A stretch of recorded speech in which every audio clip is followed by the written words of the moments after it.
Video में आगे बढ़ने से पहले कृपया मेरे चैनल को लाइक एंड सब्सक्राइब करें।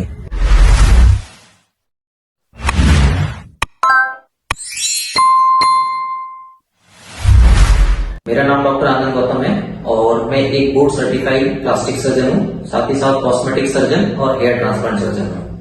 हमारे चैनल में नए हैं तो कृपया करके चैनल को लाइक एंड सब्सक्राइब करें।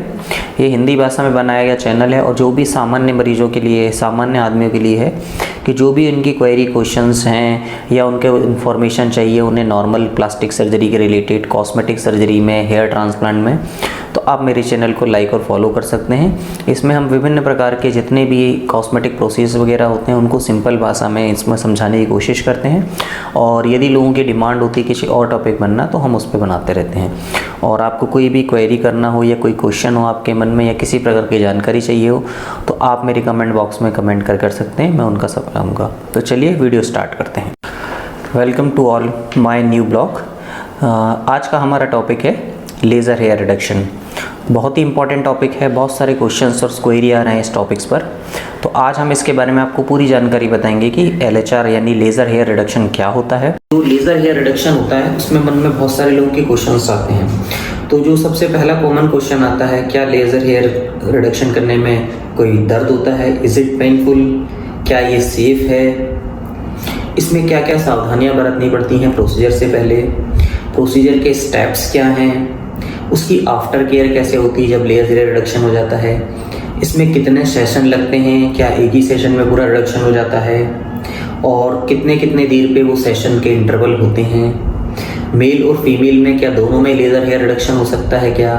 और किस बॉडी पार्ट का मेल में इम्पॉर्टेंट होता है कि उसमें हेयर रिडक्शन करवाएं और किस बॉडी पार्ट में फीमेल में ये हेयर रिडक्शन करवाएं? इसके साइड इफ़ेक्ट क्या हैं? इसकी कॉस्ट क्या है? इसके डूज एंड डू नोट्स वगैरह क्या हैं?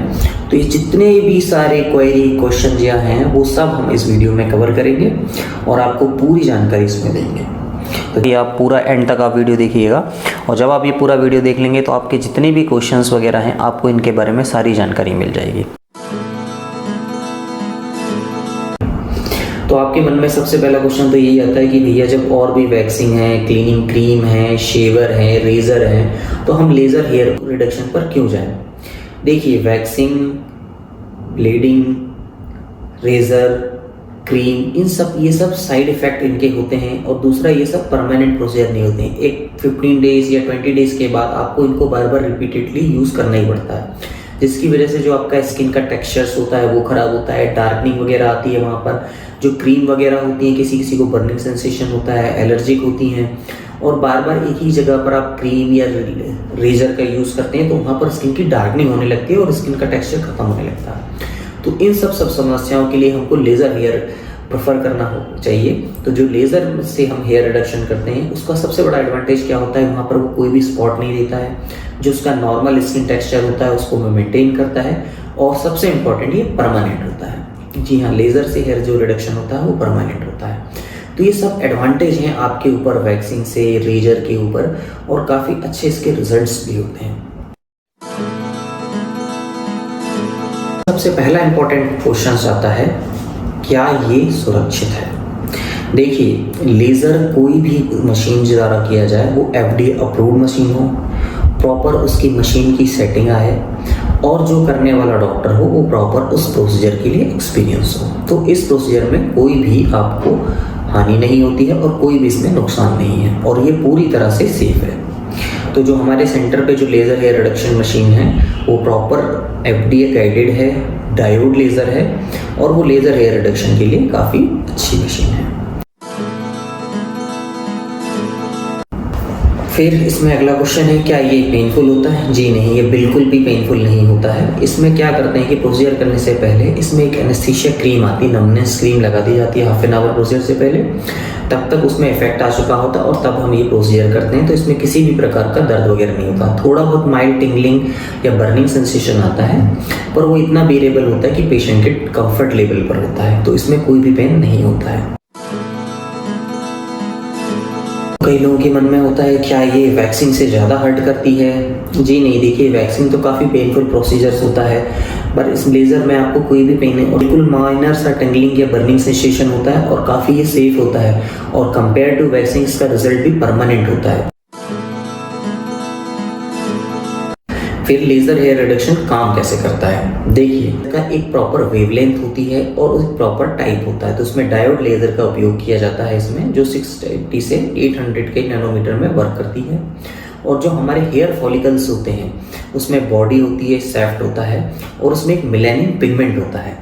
तो जो ये लेज़र होती है वो इस हेयर पिगमेंट में मेलानिन को टारगेट करती है। तो जैसे ही लेज़र फायर की जाती है ये मेलानिन पिगमेंट उस लेज़ को एब्जॉर्ब करता है, जिसकी वजह से हेयर का डिस्ट्रक्शन हो जाता है और हेयर का रिडक्शन हो जाता है। तो ये प्रॉपर टेक्निक्स और प्रॉपर मेथड होता है कि ये लेज़र इस तरह से वर्क करती है। तो इसमें अगला क्वेश्चन आता है कि कौन कौन सी डिफरेंट टाइप की लेज़र्स होती हैं जो इसमें लेज़र हेयर रिडक्शन में वर्क करती हैं। देखिए, डायोड लेज़र तो मैंने आपको बता ही दिया है, इसके अलावा बहुत सारी और लेज़र है, जैसे अलेक्जेंड्राइट है, एनडिया लेज़र है, जो कि डिफरेंट हेयर स्टाइल में डिफरेंट हेयर पैटर्न पे काम करती हैं। देखिए, जो लेज़र का सिलेक्शन होता है वो बहुत सारी चीज़ों पर डिपेंड करता है। आपकी स्किन कलर क्या है, टोन क्या है, आपका हेयर का टेक्सचर्स क्या है, डार्क है कि थिन है, कोर्स है, थिकर है, वाइट कलर का है, ग्रे कलर का है या ब्लैक कलर का है। तो इन सब चीज़ों पर बहुत ज़्यादा हमारा रिजल्ट डिपेंड्स करता है लेज़र का।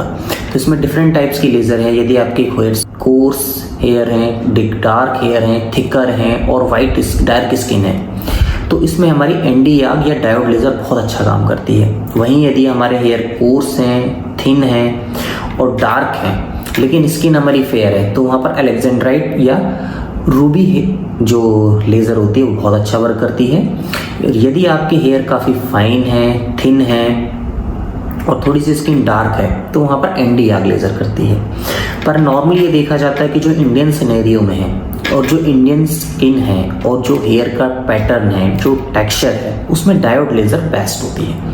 तो जो सभी जगह जो मोस्टली बड़े सेंटर्स वगैरह में होती हैं वहाँ डायोड लेज़र ही यूज़ की जाती है लेज़र हेयर रिडक्शन में। और हमारे पास भी FDA अप्रूव्ड डायोड लेज़र है जो कि प्रॉपर नॉर्म के हिसाब से है और वेवलेंथ से टाइट्रेटेड है प्रॉपर लेज़र हेयर रिडक्शन के लिए।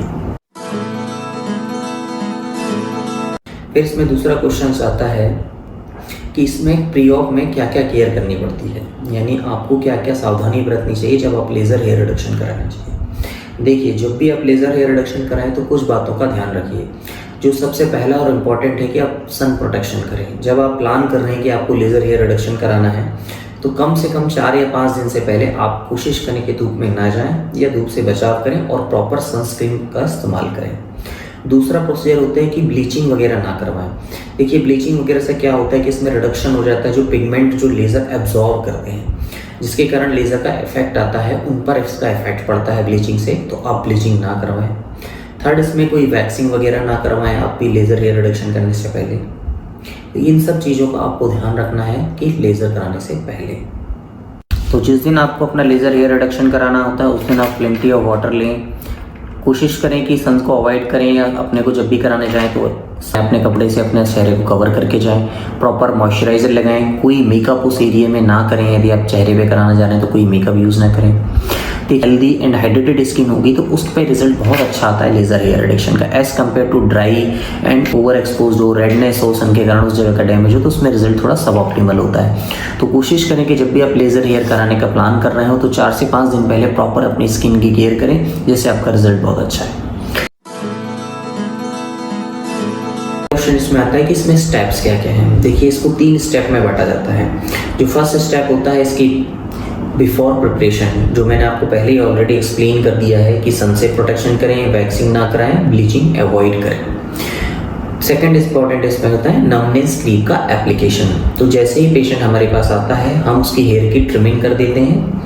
हेयर की ट्रिम करने के बाद वहाँ पर नमनेस क्रीम लगाई जाती है और पेशेंट को हाफ एन आवर के लिए बिठा दिया जाता है। तो जब नमनेस क्रीम का इफेक्ट आ जाता है तब हम अपनी लेज़र की according to position, according to type of hair, type of skin, उसके हिसाब से उसको सेट किया जाता है और फिर उसका प्रोसीजर किया जाता है। नॉर्मली एक साइड के हेयर में, जैसे यदि आपको अंडर आर्म कराना है तो उसमें 15 से 20 मिनट लगता है और दोनों तरफ के अंडर आर्म करने में करीब 30 मिनट्स का लगता है। देखिए जो लेज़र काम करती है वो बहुत सी चीज़ों पर डिपेंड्स करती है। आपका स्किन का टेक्सचर क्या है, आपकी स्किन की टाइप क्या है, आपके हेयर कैसे हैं, थिन हैं, हार्ड हैं, कोर्स हैं, लाइट है कि डार्क है, आपकी स्किन का कलर क्या है, कौन सी साइट पे हम लेज़र यूज़ कर रहे हैं, ये सब चीज़ें इंपॉर्टेंट होती हैं लेज़र हेयर रिडक्शन में। तो जब तक आपको इन सब के बारे में प्रॉपर जानकारी नहीं होगी तब तक आप लेज़र की सेटिंग नहीं कर पाएंगे।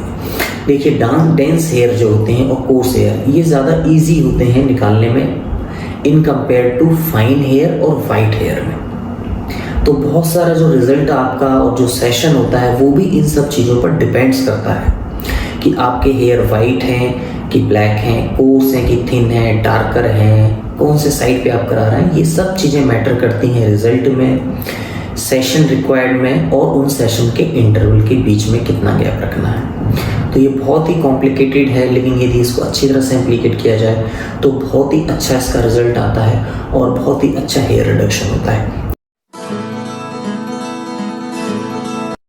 और पहली ही साइकिल में आपको करीब 60 से 70% रिडक्शन तो आपको पहली ही साइकिल में दिख जाएगा। नॉर्मली इसमें 1 या 2 साइकिल के बीच में 21 डेज से 30 डेज का डिफरेंस रखा जाता है एज पर द पेशेंट्स के इंस्पेक्शन करने के बाद, पहली साइकिल के बाद कि उसमें कितने हेयर का रिडक्शन हुआ है, कोर्स हेयर हुए हैं, फाइन हेयर हुए हैं, तो उसके हिसाब से हम नेक्स्ट साइकिल यूज़ करते हैं कि कितने दिन में आप कराएं। जो नॉर्मल हम यूज़ करते हैं वो 3 वीक्स का तो हम मिनिमम डिफरेंस करते हैं और मैक्सिमम 5 वीक्स। तो 3 वीक्स से लेके 5 वीक्स में as per the patients results हम अपना प्रोसीजर रिपीट करते हैं।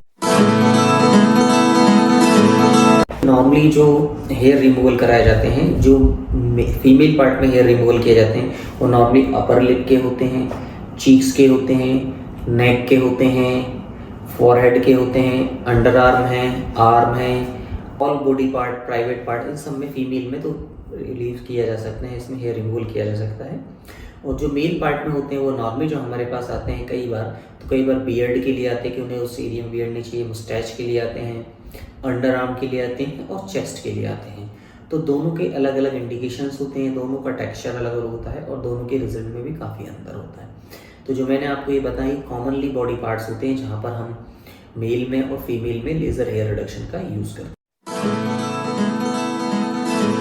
देखिए बहुत ज़्यादा तो इसमें कोई भी साइड इफेक्ट नहीं है, तो ये सेफ प्रोसीजर है। कई लोगों को थोड़ा सा माइल्ड बर्निंग सेंसेशन होता है जिसके लिए हम नमनेस क्रीम लगाते हैं और हमारे पास कोल्ड अप्लायंस होते हैं, जैसे कि हमारा हाइड्रा फेशियल में कोल्डिंग के लिए जो होता है तो हम उससे इसको कोल्ड कर देते हैं तो वो बर्निंग सेंसेशन भी चला जाता है लेज़र हेयर के बाद।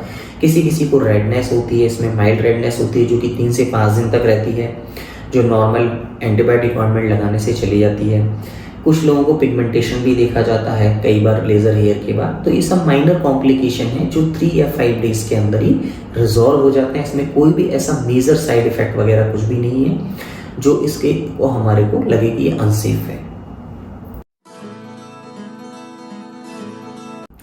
फिर आता है कि इसकी आफ्टर केयर क्या होती है। जी हाँ, देखिए आफ्टर केयर में हमको वही सबसे पहले इसमें सन प्रोटेक्शन करना है जो सबसे मेजर इंपॉर्टेंट होता है। कोशिश करना है कि हम बाहर ही ना निकलें, यदि हमारा इंपॉर्टेंट है तो उस एरिया को अच्छे प्रॉपर तरीके से कवर करके जाएं। फिर हम जब कवर करने के जाएं तो उसमें हम सनस्क्रीन वगैरह प्रॉपर लगाएं, 3 to 4 टाइम लगाएं। जब वापस लौट के उसमें मॉइस्चराइजर क्रीम लगाएं और हम कोशिश करें कि 7 to 10 डेज तक बिल्कुल हम कोई भी वैक्सिंग या वैन नहीं कराएं। तो ये सब आपको नॉर्मल रूटीन पोस्ट ऑप या उसके प्रोसीजर के बाद केयर करनी पड़ती है। इसमें देखिए डूज एंड डू नॉट्स क्या होते हैं। Do nots: avoid sun, avoid any cosmetic procedures after the laser hair reduction at that area, avoid any hair removal cream. These are the simple things to do in after care और do nots में। और आपको इसमें क्या क्या करना है: plenty of waters, avoid sun exposure, keep the area moist and clean, dry up properly and maintain proper hygiene.